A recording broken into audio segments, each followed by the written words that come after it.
Sundalan, jejak Nabi di tanah leluhur.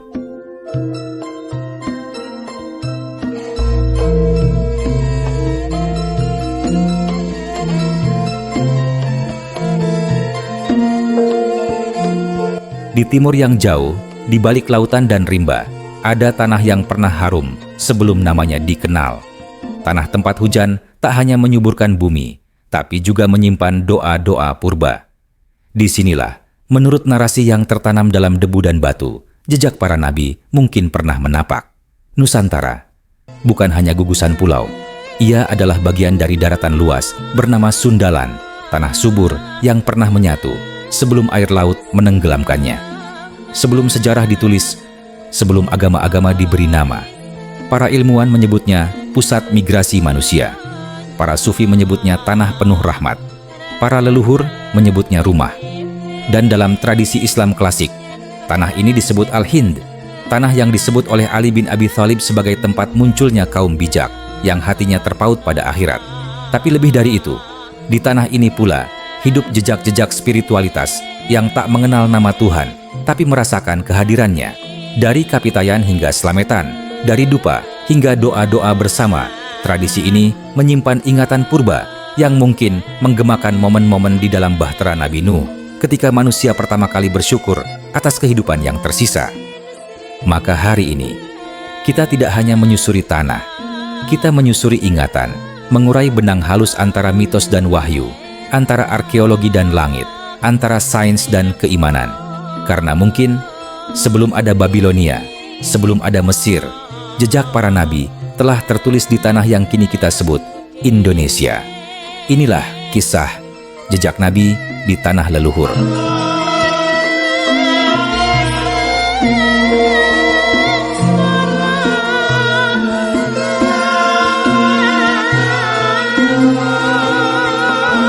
Dalam kajian arkeologi dan antropologi modern, terdapat beberapa teori besar mengenai asal-usul dan migrasi manusia purba.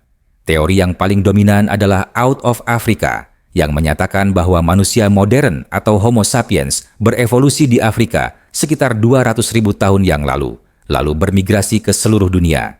Namun, ada teori alternatif yang berkembang di kalangan ilmuwan tertentu. Salah satunya adalah teori Out of Sundalan, yang menyatakan bahwa Asia Tenggara, khususnya wilayah Sundalan, adalah salah satu pusat utama asal-usul peradaban dan mungkin juga tempat asal sebagian populasi manusia modern. Apa itu Sundalan? Sundalan bukan sekadar nama geografis, ia adalah sebuah dunia yang hilang, sebuah daratan luas yang dulu membentang megah di jantung Asia Tenggara selama masa glasial terakhir, sekitar 20.000 hingga 12.000 tahun yang lalu. Pada masa itu, dunia sedang dalam cengkeraman zaman es. Gletser menutupi sebagian besar belahan bumi utara, dan miliaran ton air membeku di kutub, menyebabkan permukaan laut turun lebih dari 100 meter dibanding hari ini. Sumber dari catatan geologis, berdasarkan studi Fairbanks 1989 dan Lambeck et al. Tahun 2002, rata-rata permukaan laut naik sekitar 120 meter selama periode 14.000 sampai 7.000 tahun yang lalu. Proses ini dikenal sebagai Meltwater Pulse, MWP, yaitu lonjakan cepat air laut akibat pencairan es. Akibatnya, seluruh wilayah yang kini dikenal sebagai Laut Jawa, Selat Malaka, Selat Karimata, bahkan sebagian besar Laut Cina Selatan, bukanlah laut, melainkan daratan kering yang luas dan subur. Wilayah ini menghubungkan semenanjung Malaysia, Sumatera, Jawa, Bali, Kalimantan, Sulawesi, dan Papua, hingga bagian barat daya Filipina dan selatan Thailand, serta Vietnam. Sundalan adalah sebuah benua mini dengan jaringan sungai purba raksasa yang kini tersembunyi di bawah laut, hutan hujan tropis yang lebat, dan iklim yang hangat serta lembab. Ini adalah tempat yang sangat ideal bagi manusia purba untuk hidup, berkembang, dan bermigrasi. Tidak hanya kaya secara ekologis, Sundalan juga diperkirakan memiliki keanekaragaman hayati yang luar biasa, bahkan melebihi Amazon masa kini. Flora dan fauna tersebar luas tanpa batasan laut yang kini memisahkan pulau-pulau. Gajah purba, harimau, dan nenek moyang berbagai spesies hewan yang masih ada sekarang, dulunya berbagi ruang hidup di daratan yang sama. Lebih menarik lagi, penelitian batimetri modern telah mengungkap jejak-jejak sungai purba yang sangat besar, seperti Sungai Sunda Besar yang mengalir dari pegunungan Sumatera hingga ke wilayah yang kini adalah Laut Dangkal Utara Jawa. Sungai-sungai ini membentuk sistem air tawar yang sangat besar dan menopang kehidupan manusia serta satwa liar. Dengan ukuran dan kekayaannya, para ahli menyebut Sundaland sebagai benua tenggelam yang terlupakan. Ukurannya hampir setara dengan India atau Eropa Barat. Jika masih ada hari ini, ia mungkin akan menjadi salah satu pusat ekonomi, budaya, dan ekologi terbesar di dunia. Namun, segalanya berubah ketika zaman es berakhir. Sekitar 12.000 tahun yang lalu, suhu global meningkat, gletser mulai mencair, dan perlahan, tapi pasti, laut naik. Daratan Sundaland tenggelam dalam beberapa ribu tahun, mengubah lembah menjadi teluk, sungai menjadi selat, dan gunung menjadi pulau-pulau yang kita kenal sekarang. Apa yang tersisa dari Sundaland hari ini hanyalah puncak-puncak tertingginya, pulau-pulau di Asia Tenggara. Dan yang tenggelam mungkin juga ikut membawa serta peradaban kuno, mitos, serta kunci masa lalu umat manusia. Jejak peradaban yang terhapus air, kebudayaan purba di tanah Sundaland. Bayangkan dunia ribuan tahun lalu, sebelum Mesir membangun piramida, sebelum Sumeria menuliskan huruf pertama mereka. Di bagian timur dunia, di sebuah daratan tropis yang hari ini tenggelam, manusia telah membangun kehidupan yang tak hanya cerdas, tapi juga sangat spiritual. Mereka bercocok tanam, membangun struktur megalitikum, menghormati gunung dan langit, dan menjaga relasi sakral antara manusia dan alam. Mereka bukan bangsa primitif seperti prasangka lama arkeologi kolonial, melainkan masyarakat kosmologis yang berpikir mendalam tentang keberadaan. Dalam literatur Islam klasik, sejarah manusia dimulai dengan sebuah tangan yang menanam. Nabi Adam alaihissalam setelah diturunkan dari surga, bukan hanya membawa pengetahuan tentang nama-nama, tetapi juga ilmu tentang bumi, tentang tanah yang harus diolah, dan biji yang mesti ditanam. Namun, ia tak berjalan sendiri dalam menata kehidupan manusia di bumi. Dari keturunannya, lahir sosok Nabi Syits alaihissalam, anak yang Allah tunjuk sebagai pewaris kenabian dan ilmu. Dalam kitab Al-Bidayah wan Nihayah, Imam Ibnu Katsir mencatat, tatkala Adam wafat, maka Allah mewariskan kepada anaknya Syits semua ilmu dan rahasia, dan Allah turunkan kepadanya 50 syuhuf, lembaran wahyu yang di dalamnya terdapat petunjuk hidup manusia. Syits adalah penjaga ilmu langit dan teknologi awal manusia. Ia mengajarkan bagaimana membagi musim, mengatur waktu tanam, dan menggunakan alat-alat logam sederhana untuk bertani, warisan spiritual dan teknologis yang menjadi akar dari semua peradaban agraris. Maka, dari tangan-tangan para nabi, benih pengetahuan ditanam, dan ketika manusia menyebar ke berbagai penjuru bumi, ilmu itu mengalir, membelah sungai, membentuk ladang, dan tumbuh menjadi sistem yang terstruktur, sakral, dan terikat pada langit. Subak, sistem irigasi dan spiritualitas Subak adalah sistem pengairan kolektif di Bali yang tidak hanya mengatur aliran air dari hulu ke hilir, tetapi juga mengorganisasi relasi antara manusia, alam, dan roh leluhur melalui jaringan sosial dan ritual. Akar spiritual Subak terletak pada filosofi Trihita Karana. Parahyangan, harmoni dengan Tuhan; Pawongan, harmoni antar manusia; Palemahan, harmoni dengan alam. Setiap saluran air Subak terhubung dengan pura air, Pura Ulundanu. Air bukan hanya kebutuhan, tapi tirta, air suci. Maka ketika petani membuka sawah, ia juga membuka ruang suci bagi semesta bekerja. Data sejarah. Subak pertama kali disebut dalam prasasti Raja Marakata 1022 Masehi dan Anak Wungsu 1071 Masehi dari dinasti Warmadewa.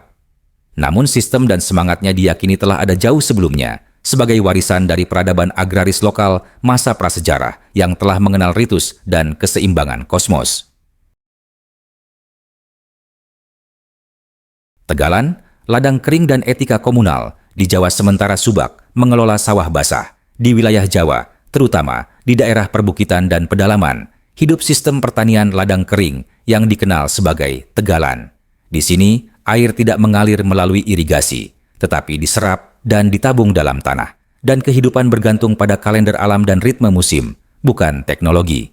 Tegalan dikelola dengan gotong royong dan dijaga melalui upacara tradisional seperti sedekah bumi atau wiitan. Sesaji disiapkan, doa dilantunkan bersama, dan makanan dibagikan dalam semangat yang nyaris identik dengan prinsip Slametan dan ajaran Kapitayan. Subak dan Tegalan adalah warisan tak tertulis tentang bagaimana manusia menyatu dengan tanah, air, dan langit. Mereka adalah sistem sosial spiritual yang menjadikan pertanian bukan hanya sebagai sumber pangan, tetapi juga sumber makna dan identitas. Dan jika kita menelusurinya lebih dalam, kita akan menemukan bahwa apa yang diajarkan oleh Nabi Adam tentang bercocok tanam masih hidup bukan hanya di dalam kitab, tetapi dalam aliran air irigasi, dalam sesaji kembang telon dan air putih, dan dalam harmoni yang diciptakan oleh petani-petani leluhur Nusantara.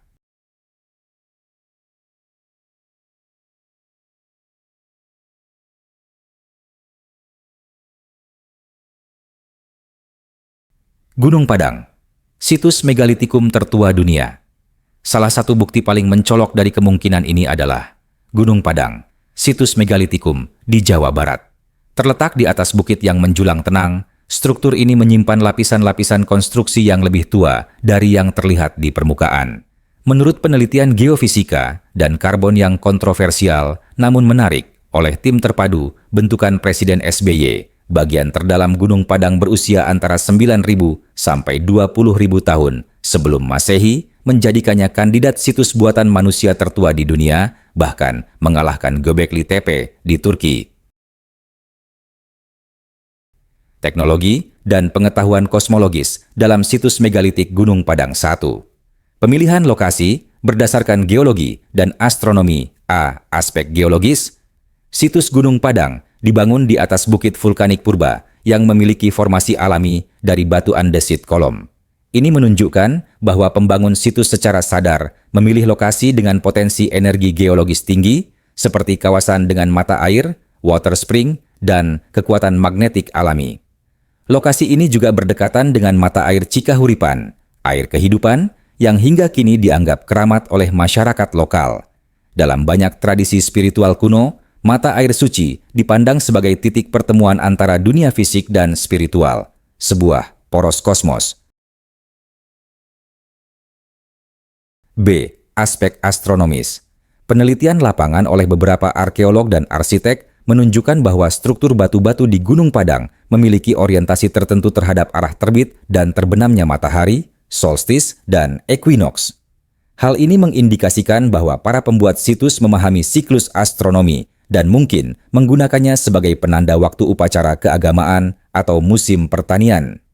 Orientasi astronomis serupa juga ditemukan pada situs megalitik lainnya seperti Borobudur, Jawa Tengah, Machu Picchu, Peru, dan Stonehenge, Inggris.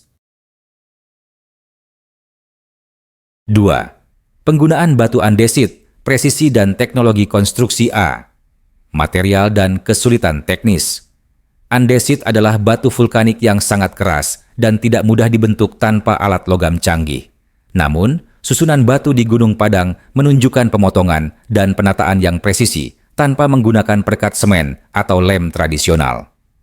Ada pola penguncian antar batu, interlocking, yang menunjukkan bahwa teknik pembangunan dirancang untuk tahan gempa, sebuah pemahaman rekayasa struktur yang sangat maju untuk masanya. B. Teknologi prakemajuan.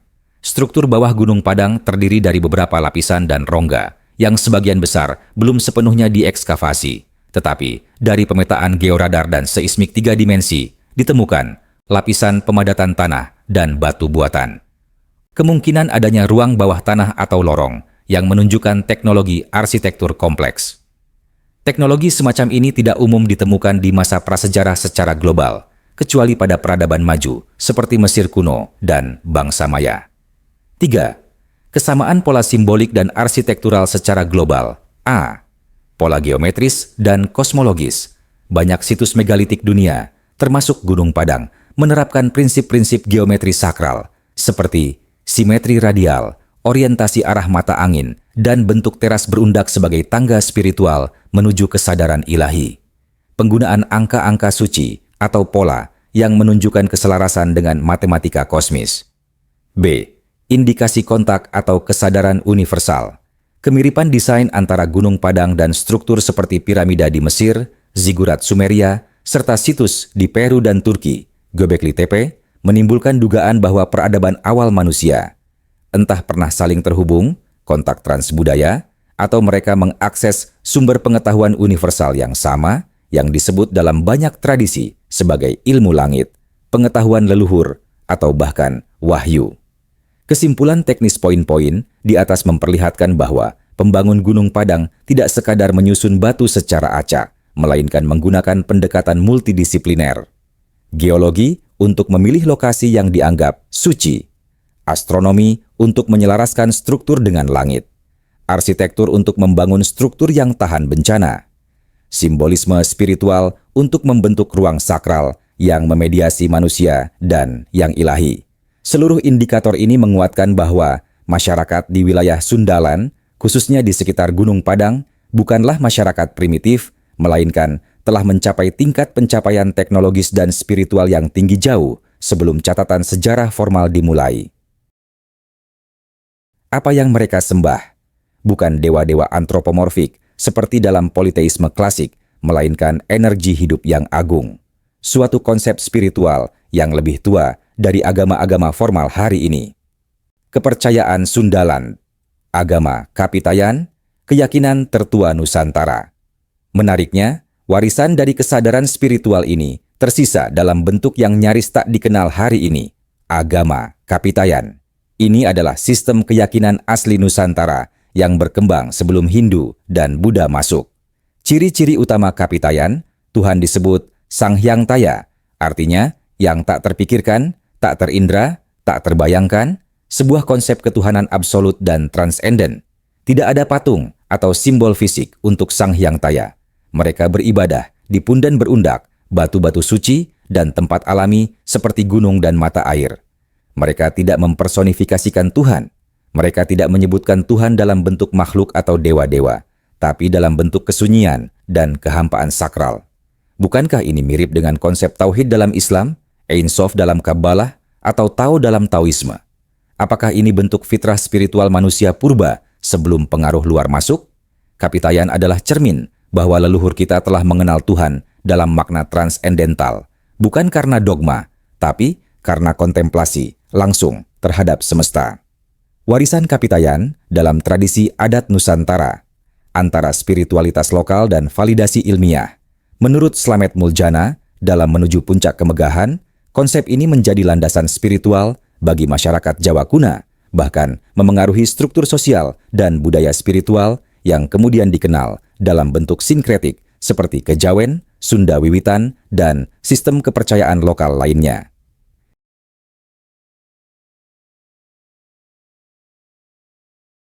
Jejak arkeologis dan tradisi lisan.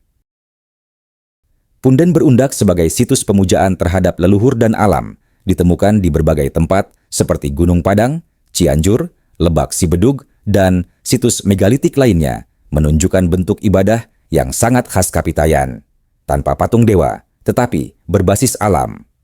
Masyarakat adat seperti Baduy, Tengger, Toraja, dan Ngatatoro hingga kini mempertahankan elemen-elemen spiritual Kapitayan, seperti penghormatan leluhur, pemujaan mata air, dan persembahan sesaji kepada kekuatan tak kasat mata. Validasi akademik. Profesor Dr. Koen Jaraningrat, antropolog besar Indonesia, menjelaskan bahwa ritual-ritual adat di Jawa dan Sunda berakar dari kepercayaan pra-Hindu. Clifford Geertz dalam Religion of Java memetakan keberadaan Islam sinkretik atau abangan sebagai bentuk spiritualitas yang sangat dipengaruhi oleh kepercayaan lokal seperti Kapitayan. Penelitian modern oleh antropolog UI, UGM, serta studi dalam jurnal Heritage of Nusantara menunjukkan kesinambungan budaya dan spiritualitas lokal dari masa prasejarah hingga kini. Upacara-upacara adat, warisan langsung Kapitayan berikut adalah upacara yang masih dijalankan di masyarakat, meski tidak selalu disadari sebagai warisan Kapitayan. 1. Selametan. Dalam banyak versi kisah Nabi Nuh, baik dalam Al-Quran, Injil, maupun tradisi lokal, ada momen penting ketika air bah surut, dan Nuh serta keluarganya mengadakan perjamuan syukur kepada Tuhan karena telah diselamatkan dari bencana besar. Beberapa tradisi non-kanonik dan kearifan lisan, baik di Timur Tengah maupun Asia Tengah, menyebut Nabi Nuh mengumpulkan keluarganya dan sisa pengikutnya, lalu memasak dari sisa-sisa bahan makanan di kapal, menyatukannya dalam satu wadah, memakannya bersama-sama, dan bersyukur. Sebelum kedatangan Islam, masyarakat Jawa telah mengenal ritual ruatan dan selamitan sebagai ungkapan syukur dan harmonisasi dengan roh leluhur dan alam. Ciri khasnya, ada sajen, sesaji, dan makanan simbolik, doa atau mantra untuk penolak bala. Nilai utama, gotong royong dan penyatuan rasa. Ketika Islam masuk ke Jawa, abad ke-14-15, para wali Songgo tidak menghapus tradisi lokal, melainkan memurnikan kembali tujuan awalnya.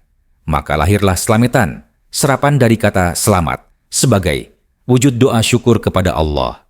Sarana penguatan ukhuwah dalam masyarakat. Media dakwah Islam tanpa konflik budaya. Upacara labuhan, yang juga dikenal sebagai larungan, lumban, atau nadran di berbagai wilayah Nusantara, pada dasarnya merupakan ritual penghantaran sesaji ke laut, meski kini kerap dikaitkan dengan kepercayaan terhadap makhluk-makhluk laut atau penguasa samudra. Dalam akar, terdalamnya upacara ini dapat ditafsirkan sebagai napak tilas spiritual terhadap peristiwa besar yang menimpa umat manusia di masa purba, banjir Nuh. Dalam tradisi Semitik dan Abrahamik, banjir Nuh dipandang sebagai momen pemurnian umat manusia dari penyimpangan terhadap ketauhidan. Beberapa kalangan spiritual di Nusantara meyakini bahwa upacara seperti labuhan sejatinya merupakan pengingat, zikir historis terhadap selamatnya nenek moyang mereka dari bencana maha dahsyat itu, dan bahwa laut bukan semata tempat makhluk gaib, melainkan ruang sakral yang pernah menjadi alat Tuhan untuk menegakkan keadilannya.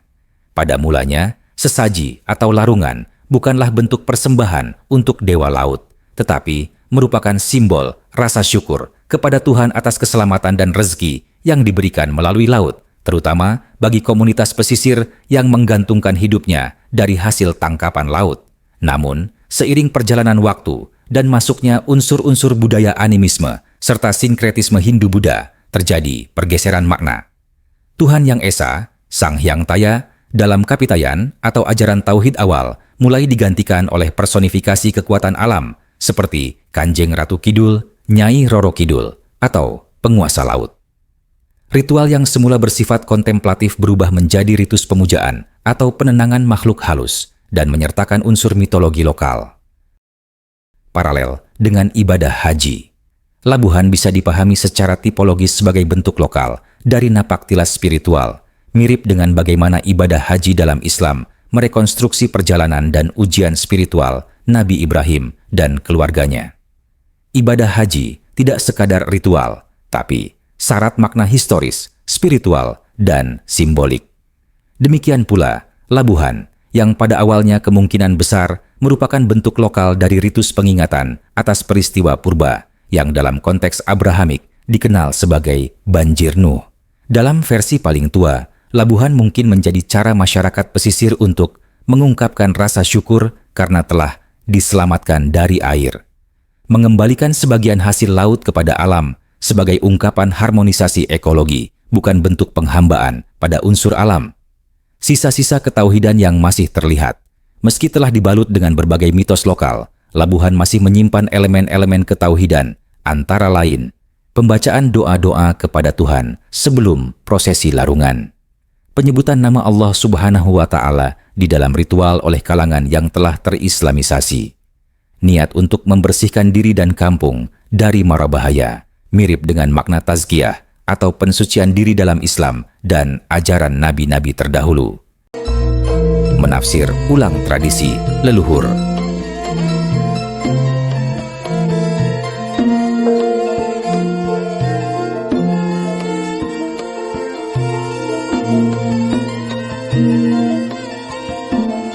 Labuhan sebagai warisan budaya Nusantara bukan hanya ekspresi folklorik, tetapi juga rekaman spiritual dari kesadaran kosmis manusia terhadap ketergantungan kepada alam dan Sang Pencipta.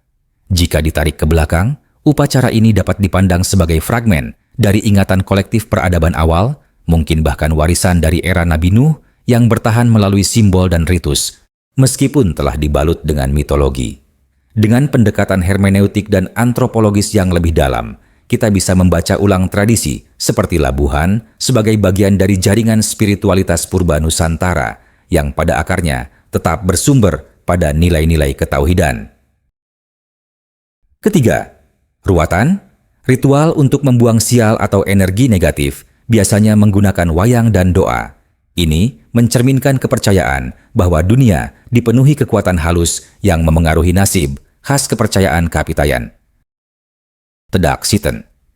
Tedak Siten adalah upacara adat Jawa yang dilakukan saat seorang anak menginjakan kakinya ke tanah untuk pertama kali, biasanya pada usia 7 atau 8 bulan, ketika bayi mulai belajar berjalan.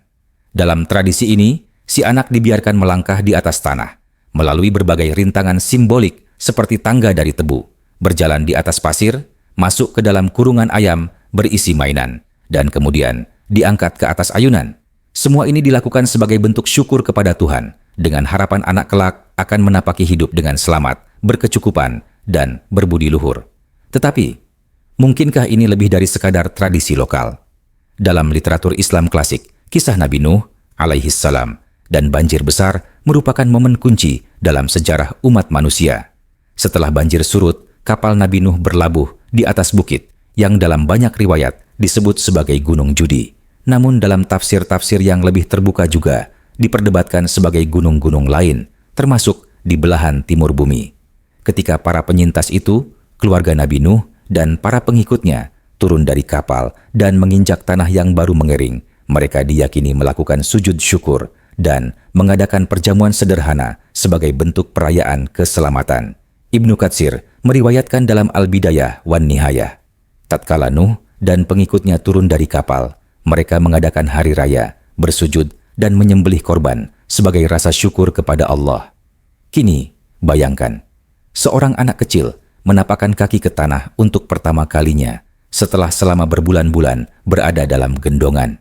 Tradisi Tedak Siten bukan sekadar perayaan tumbuh kembang, tapi sebuah simbol kelahiran kembali dan penyatuan manusia dengan tanah. Maka, bukan tidak mungkin, Tedak Siten adalah eko spiritual dari langkah pertama umat manusia pasca banjir besar yang diwariskan secara kolektif dalam bentuk ritual adat, bukan hanya dalam naskah kitab.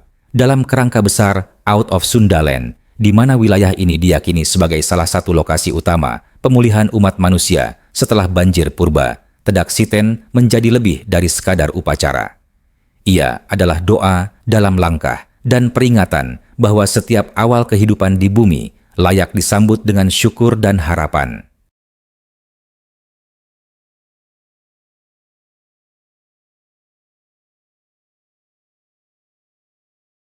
Serentahun adalah upacara adat masyarakat Sunda yang dilakukan sebagai bentuk syukur atas panen raya dan permohonan berkah untuk musim tanam berikutnya.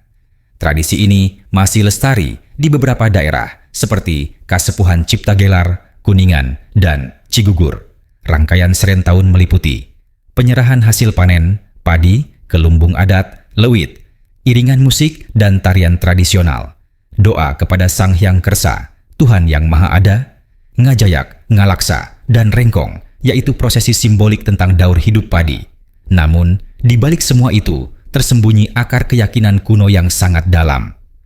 Dalam Kapitayan, manusia tidak hanya memohon kepada Tuhan, tapi juga menjaga titahnya di bumi melalui laku keseimbangan, tidak merusak alam, menghormati leluhur, dan menjaga siklus kehidupan. Dalam konteks ini, Serentahun bukan sekadar tradisi petani, tetapi ritus suci untuk menjaga keharmonisan antara manusia, alam, dan Tuhan, sebuah warisan yang kemungkinan besar berasal dari ajaran Kapitayan atau bahkan lebih jauh dari sistem spiritual awal pasca Nabi Nuh di wilayah timur bumi. Menurut para ahli seperti Slamet Muljana, Koen Jaraningrat, dan Clifford Geertz, serta berdasarkan penelitian etnografi dan arkeologi, tradisi spiritual Kapitayan tidak punah. Ia hidup dan bertransformasi dalam berbagai bentuk adat dan budaya lokal di Nusantara. Masyarakat mungkin sudah tak menyebutnya Kapitayan, namun roh dari Kapitayan masih hadir dalam struktur sesaji, hubungan dengan leluhur, penghormatan pada alam, simbolisme, dalam upacara.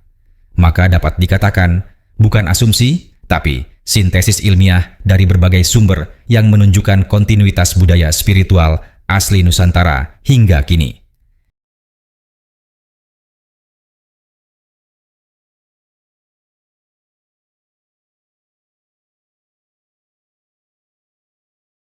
Beberapa peneliti dan peminat sejarah spiritual Nusantara mengembangkan hipotesis bahwa ajaran ketauhidan yang dikenal dalam tradisi Kapitayan kemungkinan merupakan kelanjutan dari ajaran para nabi awal, khususnya yang dikaitkan dengan Nabi Syits, putra Nabi Adam. Dalam hipotesis ini, kepercayaan asli Nusantara bukanlah politeistik atau animistik dari awal, melainkan berakar pada ajaran monoteistik primordial yang bersifat transenden. Hipotesis ini tidak dimaksudkan untuk menggantikan pandangan historis akademis yang baku, tetapi sebagai alternatif pembacaan yang mencoba menjembatani sumber-sumber tradisi lisan, arkeologi, dan spiritualitas lokal dalam satu narasi utuh. 1. Ajaran Nabi Syits dan akar ketauhidan. Menurut tradisi Islam dan beberapa catatan dalam literatur klasik Timur Tengah, Nabi Syits adalah penerus Nabi Adam yang diberi wahyu dan ilmu hikmah. Ia diyakini sebagai penyampai ajaran tauhid kepada generasi awal manusia. Beberapa aliran spiritual dalam tradisi Islam menyebutkan bahwa ajaran Nabi Syits mengajarkan konsep ketuhanan yang transenden, tidak berbentuk, tidak bisa digambarkan, dan hanya dapat didekati melalui perenungan dan penghambaan. Ini serupa dengan konsep Sang Hyang Taya dalam kepercayaan Kapitayan, yang juga digambarkan sebagai ada namun tiada, nyata namun tak terlihat. Kedua, masa kejayaan awal di Sundaland. Berdasarkan sejumlah teori geologi dan arkeologi, terdapat hipotesis bahwa kawasan yang kini menjadi dasar Samudra Hindia, dikenal sebagai Sundaland, pernah menjadi daratan luas tempat peradaban manusia awal berkembang. Wilayah ini mencakup sebagian besar Sumatera, Kalimantan, Jawa, Semenanjung Malaya, hingga bagian barat Papua. Jika dikaitkan dengan ajaran ketauhidan dari Nabi Syits, maka diasumsikan bahwa masyarakat awal di Sundaland sempat mengembangkan sistem kepercayaan yang mendekati monoteisme murni, yang kelak dikenal dalam bentuk Kapitayan, pemujaan terhadap Tuhan yang esa tanpa wujud, dengan penghormatan simbolik terhadap leluhur dan alam. 3. Pergeseran spiritualitas dari tauhid ke animisme. Seiring berjalannya waktu dan berkembangnya masyarakat, struktur sosial, dan budaya, ajaran murni ketauhidan ini mulai mengalami perubahan. Lambat laun, manusia mulai menuhankan simbol-simbol alam, gunung, sungai, pepohonan, dan roh-roh leluhur secara harfiah, bukan sebagai medium penghormatan simbolik. Pergeseran ini mengarah pada berkembangnya sistem animisme dan dinamisme, di mana kekuatan alam dianggap sebagai entitas supranatural yang harus dipuja secara langsung. Dalam konteks ini, nilai tauhid mulai tergeser, dan masyarakat lebih fokus pada praktik ritualistik tanpa dasar metafisika yang mendalam. Keempat, peringatan melalui Nabi Nuh dan banjir besar. Dalam narasi keagamaan, Nabi Nuh diutus kepada suatu kaum yang telah menyimpang dari ajaran tauhid. Ia mengajak mereka kembali kepada Tuhan yang esa, tetapi ajakannya ditolak. Tuhan pun menurunkan banjir besar sebagai bentuk peringatan dan pemurnian. Beberapa ahli geologi dan mitologi berspekulasi bahwa kisah banjir besar ini bisa jadi memiliki korelasi dengan peristiwa tenggelamnya Sundaland yang diperkirakan terjadi pada akhir zaman es sekitar 11.000 sampai 9.000 tahun yang lalu karena naiknya permukaan laut secara drastis. Dalam kerangka hipotesis ini, bisa diasumsikan bahwa tenggelamnya sebagian besar wilayah Sundaland merupakan peristiwa alam yang kemudian diwariskan dalam bentuk mitos banjir besar di banyak kebudayaan dunia, termasuk kisah Nabi Nuh dalam tradisi Abrahamik. Menariknya, rentang waktu tenggelamnya Sundaland terjadi antara tahun 10.000 sampai 7.000. Sebelum Masehi, berdekatan dengan catatan mitos banjir besar dari berbagai budaya seperti Gilgamesh dan Bahtera Utnapishtim di Sumeria, Nuh dan banjir besar dalam Al-Quran dan Injil, legenda Manu dalam agama Hindu, mitos Bahtera dan gunung di Nusantara, dan banyak lagi. Kelima, kelangsungan ajaran dalam bentuk tradisi. Setelah banjir besar dan migrasi masyarakat ke wilayah yang lebih tinggi, Jawa, Sumatera bagian timur, Kalimantan, dan Asia Tenggara daratan, sebagian nilai spiritual yang berasal dari ajaran monoteistik awal tetap dipertahankan. Tradisi seperti selametan, labuhan, ruatan, dan serentahun yang masih dijalankan hingga kini oleh masyarakat adat Jawa, Sunda, dan Nusantara lainnya diyakini merupakan bentuk-bentuk warisan dari nilai-nilai spiritual Kapitayan. Nilai-nilai ini tetap menekankan hubungan antara manusia dan alam, penghormatan terhadap leluhur, dan kesadaran akan kekuatan transenden yang tak terdefinisikan secara material. Hipotesis yang mengaitkan Kapitayan dengan ajaran Nabi Syeds dan tenggelamnya peradaban Sundaland dengan kisah Nabi Nuh bukanlah fakta sejarah yang mutlak, namun merupakan bentuk rekonstruksi spiritual historis yang membuka ruang baru dalam memahami akar ketauhidan di Nusantara.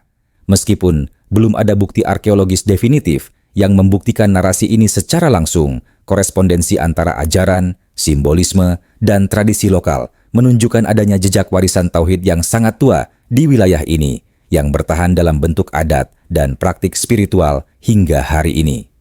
Mungkin tugas kita hari ini bukan menciptakan mitos baru, tapi mengingat apa yang pernah ada. Sesungguhnya, yang tertua bukan selalu yang terbelakang. Justru, yang tertua adalah akar dari semua kemajuan, jika kita tahu cara membaca.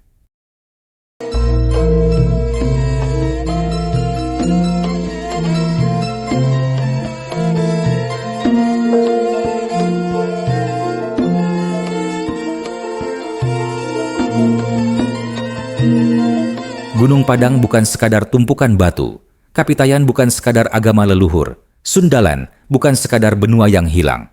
Mereka semua adalah gema awal manusia yang pernah menatap langit dan tahu, bahkan tanpa kitab suci, bahwa Tuhan ada dalam keheningan paling dalam. Dasar-dasar pendukung teori 1. Geologi dan paleoiklim. Penelitian geologi menunjukkan bahwa Sundaland mengalami banjir besar akibat kenaikan permukaan laut pasca zaman es. Hal ini didukung oleh data batimetri, endapan laut, dan jejak sungai purba di dasar laut. Data batimetri atau peta dasar laut. Batimetri menunjukkan adanya jejak sungai purba seperti Sungai Sunda, Sunda River System, yang pernah mengalir dari daratan Kalimantan hingga ke Laut Jawa. Lembah dan delta purba yang kini terendam, yang dulunya menjadi tempat subur bagi manusia purba. Studi oleh Forris pada tahun 2000.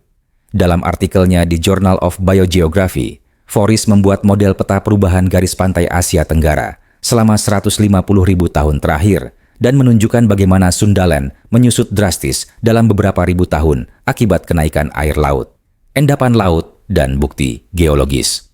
Penelitian geologi bawah laut di wilayah Indonesia dan sekitarnya menemukan lapisan endapan laut muda di atas daratan tua menunjukkan bahwa daerah tersebut sebelumnya adalah daratan yang terendam air laut. Sedimen mangrove dan rawa yang kini berada di kedalaman laut membuktikan bahwa dulu area tersebut adalah zona pesisir yang hidup. Contoh, studi Hanebut et al. 2000, Bumi dan Ilmu Pengetahuan Planet menemukan delta-delta kuno di Laut Cina Selatan yang kini terendam sedalam 60 sampai 80 meter. Geih et al.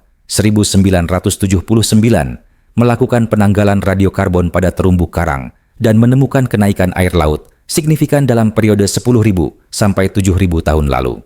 2 genetika dan jejak migrasi dari Asia Tenggara, bukti DNA mitokondria dan kromosom I1. Konteks, genetika populasi dan jejak leluhur. DNA mitokondria, mtDNA, diwariskan secara matrilineal atau dari garis ibu. DNA kromosom, Y, diwariskan patrilineal atau dari garis ayah. Kedua jenis DNA ini memungkinkan ilmuwan melacak garis keturunan ribuan hingga puluhan ribu tahun ke belakang, mengungkap rute migrasi dan asal populasi manusia. 2. Asia Tenggara sebagai pusat awal migrasi. Hipotesis yang dulu dominan menyatakan bahwa migrasi manusia mengikuti rute out of Africa langsung ke arah India dan Timur Tengah. Tapi kini, banyak studi genetika menemukan bahwa Asia Tenggara, bukan India, adalah pusat penyebaran manusia awal menuju timur. 3.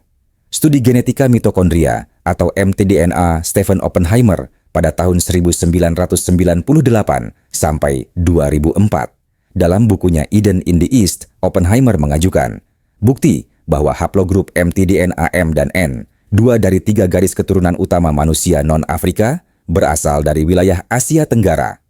Ia mendukung teori bahwa Sundaland adalah tempat bertahan dan pusat iradiasi bagi populasi manusia modern setelah keluar dari Afrika. Kesimpulan, banyak subkelompok haplogrup mtDNA di India dan Asia Tengah justru berasal dari arah timur, Asia Tenggara, bukan sebaliknya.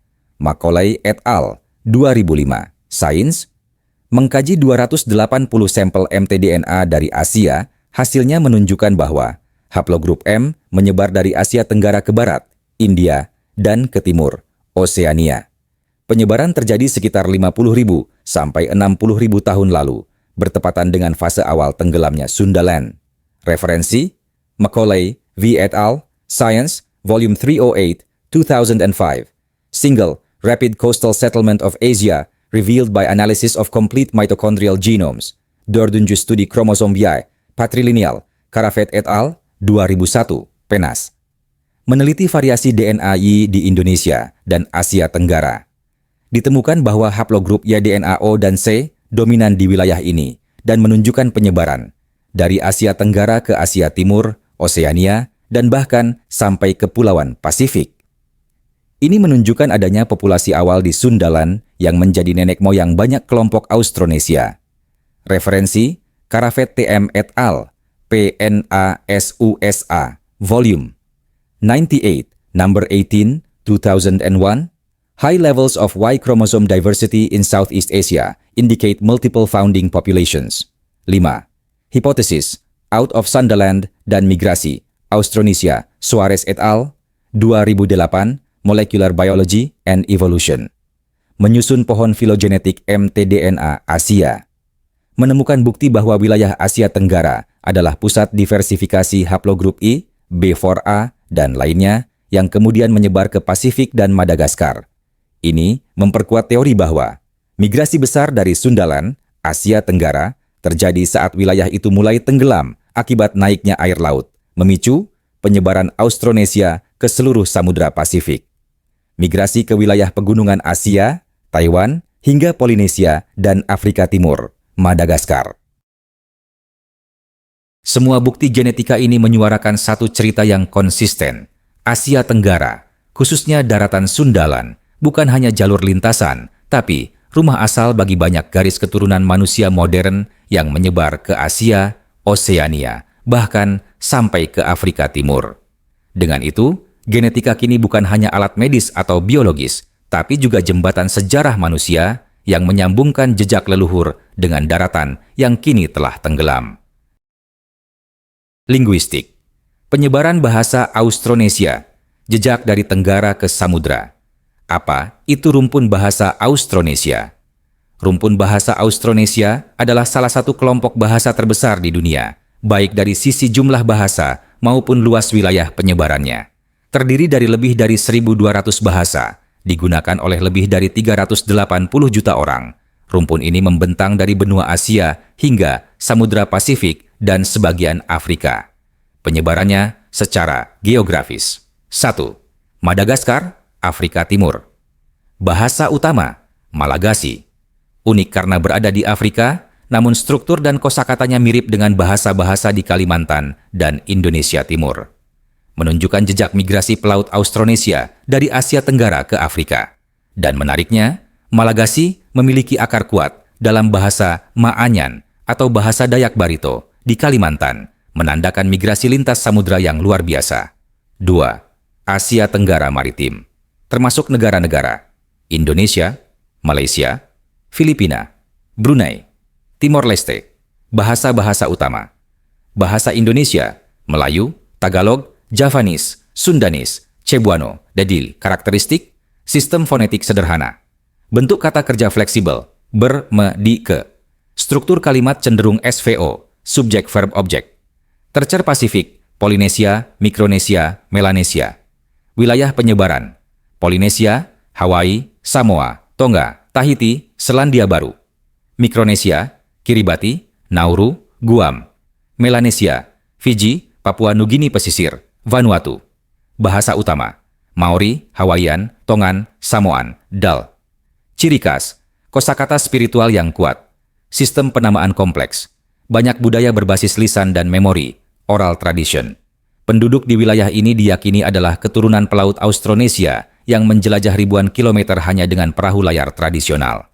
4. Wilayah terdalam, pulau-pulau terkecil, hingga samudra terluas.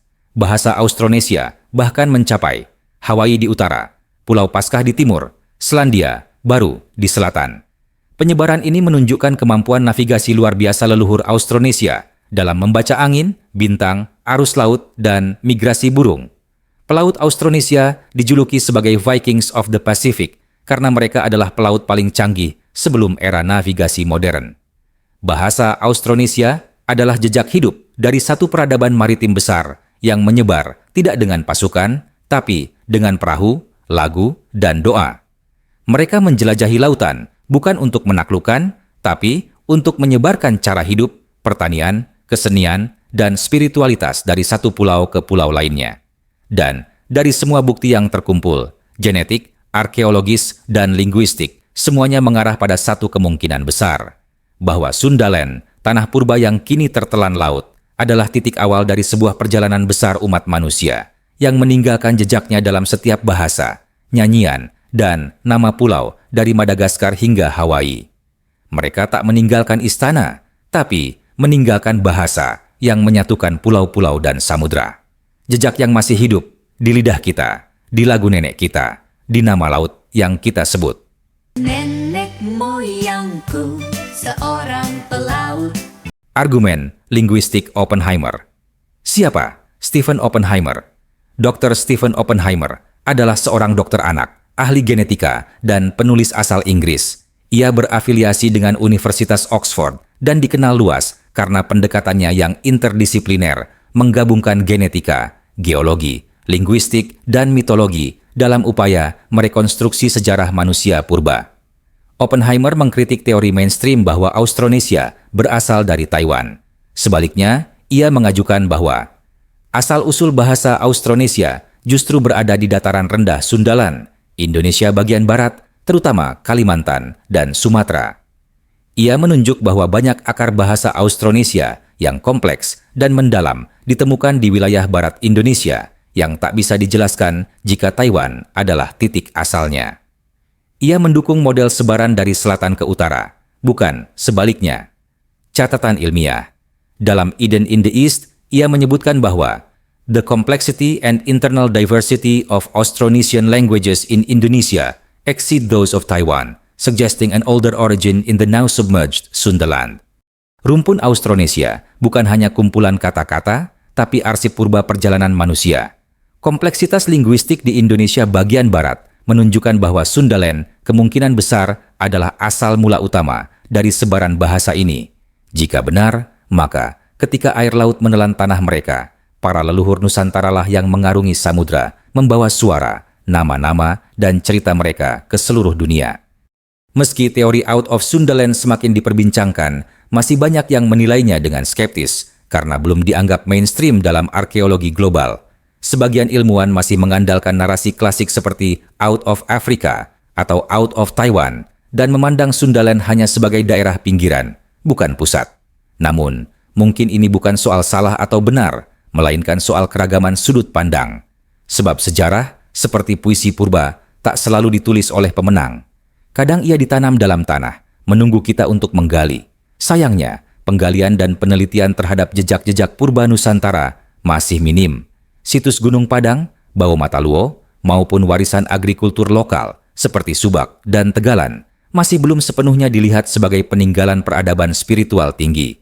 Kita sering lebih bangga kepada narasi luar daripada merangkai kisah kita sendiri. Sudah saatnya kita menengok kembali akar kebudayaan lokal bukan dengan kacamata mistik semata, tapi dengan pendekatan yang ilmiah, spiritual, dan terbuka. Memadukan kajian geologi, arkeologi, filologi, dan spiritualitas bukan untuk membuktikan superioritas, tetapi untuk menemukan keseimbangan antara iman, ilmu, dan identitas. Ayo kita mulai menggali ulang, menulis ulang, dan membaca ulang kisah besar dari timur dunia. Karena bisa jadi, masa depan sains dan kesadaran spiritual dunia akan lahir kembali dari tanah yang pernah tenggelam ini. tanah yang pernah disebut oleh para wali sebagai tanah Jawi, tempat jiwa dan semesta bersatu dalam harmoni.